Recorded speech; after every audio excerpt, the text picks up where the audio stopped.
Aparecium Chapter 2, May 2nd, 2003. The fire whiskey was shit. Seriously, 5-year memorial and they couldn't get any better than this, Swill? Draco was sure the leaky cauldron served better to their rats. Draco had really been quite adamant that he didn't need to attend this little soiree. Frankly, it was a waste of a good Friday night. He had spent one too many years in this hall, watching these tossers get their asses kissed. Did he need to do it again every couple of years? Tonight, the golden fuckwads of Gryffindor would be getting crowned or sainted or whatever you wanted to call it into the Order of Merlin. Draco? Well, Draco would be getting very drunk, and he was well on his way to establishing that end. Since the war, his Gringotts vaults had been gutted time and again. He had wanted to show the world that he had changed, that he didn't hold on to the same beliefs his lunatic father had instilled in him. He had shown this by funding the rebuilding of the Wizarding England. New bridge? Sure, here you go. Oh, Hogwarts needed funding for the stone wall my father and uncle blasted down? Here's another 200,000 galleons. No project too small, no amount too large. The Malfoys still had more money than they could spend in their lifetime, and honestly, he was happy to give some of the old coots' money back to society.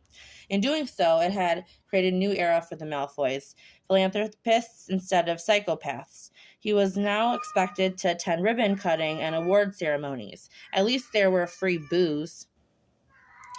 He was set to begin work with the ministry next month. Although he would retain his position at Malfoy and Company, he was going to be setting the groundwork with the Auror Department and Department of Magical Law Enforcement to revolutionize the dark arts protection services.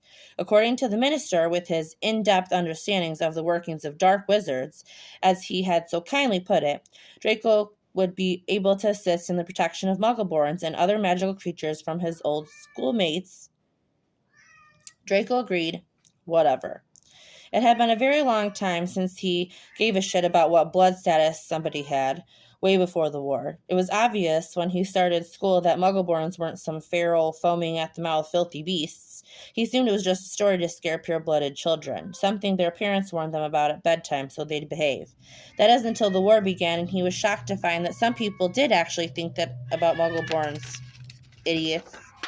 So thanks to his newfound hobbies of paying for the ministry's pet projects and volunteering his time to helping Muggleborns, the minister had insisted that he come tonight and mingle among the good guys.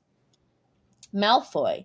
Draco groaned at the familiar voice and turned with a fake smile on his face. Potty, Weaselette, how wonderful of you to stop by and ruin my night. He tipped his glass lavishly at them. Oh, hush, Ferret, we are just being polite, Ginny grinned, waving over his shoulder at some other twit who she probably thought was infatuated with the pair of them. I hear you'll be joining us next month for some fun in the Auror Department. I'm sure it will be stimulating. Potter was trying to play nice. That was obvious. What's the deal, Potter? Why are you being all smiley and nice? No need to pretend with me. I dislike you as much as you dislike me, I assure you. Draco took another large gulp of his drink and winced at the bitter taste. Ginny, can I have a moment? She nodded and kissed his cheek, returning to the other would-be martyrs of the war. Draco never understood why they were so celebrated for being reckless in their pursuit of victory, so willing to die for their cause. Draco had never been willing to die for anything, but if he had, he would have at least tried out a few other options before jumping feet first into a mess of Death Eaters. Time for the nasty words, Potter, now that the missus is out of earshot, Draco sneered at him. Listen, Malfoy, what happened when we were kids, it's over. It's been 5 years, for Merlin's sake. I know you've been doing a lot since then, and I just want to say, I can look past what happened, if you can. Draco eyed him warily, and stared at the outstretched hand for a long minute, before finally taking it and shaking it firmly. What the hell, Potter? Nothing to lose at this point. Cheers. They both downed their large fire whiskeys, and Potter grinned like a child on Christmas morning. He looked like a maniac. Grown men shouldn't smile like that. Do you want to join our table? He motioned over to where he could see the rest of the Wonderkins, and broke out in a laugh that almost caused him to choke. That might be a little soon, Potter. Thanks. I'll see you next month. Harry nodded and turned to walk back. And Potter, he turned again, congratulations on the award in the obvious edition. Draco nodded in the direction of Ginny's swelling belly, and Harry broke out in that maniacal smile again. Shit, he was a creep. An hour or so later, Minister Shacklebolt stood at Dumbledore's old podium, flanked by Headmistress McGonagall and the Chief Warlock of the Wizengamot, whose name Draco could not remember. My dear friends, I am so honored that tonight we are gathered to commemorate the end of a truly awful time in our Wizarding history, a time that I am sad to say took the lives of many. Tonight, we honor their brave sacrifice to the cause, and we celebrate those who rose to the call. In the 5 years since the end of the war, the Order of the Merlin have decided to recognize 5 individuals and wish to honor them for their bravery tonight. We will begin with our recipients for the Order of Merlin. Second class, first, Narcissa Malfoy. Draco blanched and his hands immediately started sweating. Mother was not in attendance tonight, and she certainly had not let on that she would be accepting a bloody Order of Merlin. Her bravery in the face of absolute demise saved our dear Harry Potter and us all from a fate worse than death. She has been nominated by Mr. Harry Potter, and she has requested that her son Draco Malfoy accept the award in her absence. Fucking perfect. He painted a large smile on his face, and what started as a slow, unsure clap suddenly turned into thunderous applause. He stood and buttoned his robe jacket before making his way to the stage. Harry Potter, with a grin that looked dangerously close to splitting his entire head in 2 pieces, held out a medal attached to a purple ribbon. Draco Malfoy, please accept this honor as an inductee of the Order of Merlin, second class, for achievement or endeavor beyond the ordinary for your mother, Narcissa Malfoy, and all of her sacrifices in the days of past. Draco almost laughed. All of her sacrifices? Narcissa Malfoy not only let Harry Potter play dead, but she played dead for the entirety of the war. She never stuck her neck out, never let herself be known. She just survived. Apparently, lying to one Voldemort was enough these days. He accepted the ribbon and smiled at the audience. He almost fainted when he realized that Shacklebolt was standing to the side of the podium, gesturing that he should speak. Thanks, Mother. Hello, I'm Draco Malfoy. Fucking obviously, good start, you dolt. Anyway, I would like to thank the Wisengamot, Order of Merlin, the Ministry, and Harry Potter for this nomination. I know my mother would have loved to be here this evening, and I'll make sure she knows the immense pride I feel in accepting it on her behalf. Something caught his eye as he spoke, and it was a besotted Weasley basically clawing at Granger's gown, trying to get her to listen, as she swatted his hands away from her. Their silent argument seemed rather heated, and Draco was entranced by their robe. Granger was a bright red, and Weasley looked on the verge of tears. Thank you again, he nodded and stepped back, shaking the hands of the minister, headmistress, chief warlock, and his royal highness, Harry Potter. He was going to leave the stage, but was silently instructed that he should stand while the other recipients received their awards. Fan-fucking-tastic. The minister went on to recognize Longbottom for killing Nagini because apparently they were low on nominees and basically anything would be enough for an Order of Merlin. Now it is time that I move to our Order of Merlin first class. I think it comes as no surprise that we will be honoring 3 very important individuals this evening.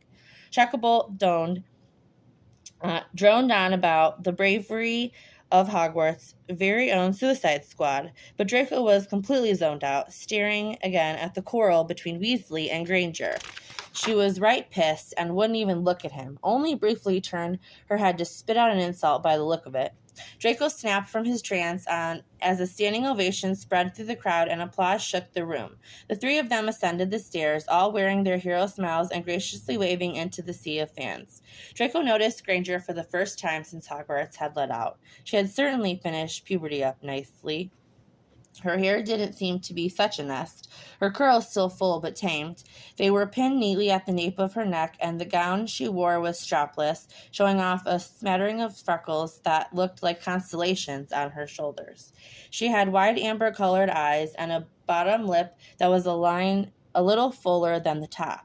Her frame was petite, but not the boyish frame she used to sport as a child. She had become a woman in the last 5 years, and she had the curves to prove it. Her dress was a deep shade of ruby that hugged her silhouette until it flared out gently at her calf.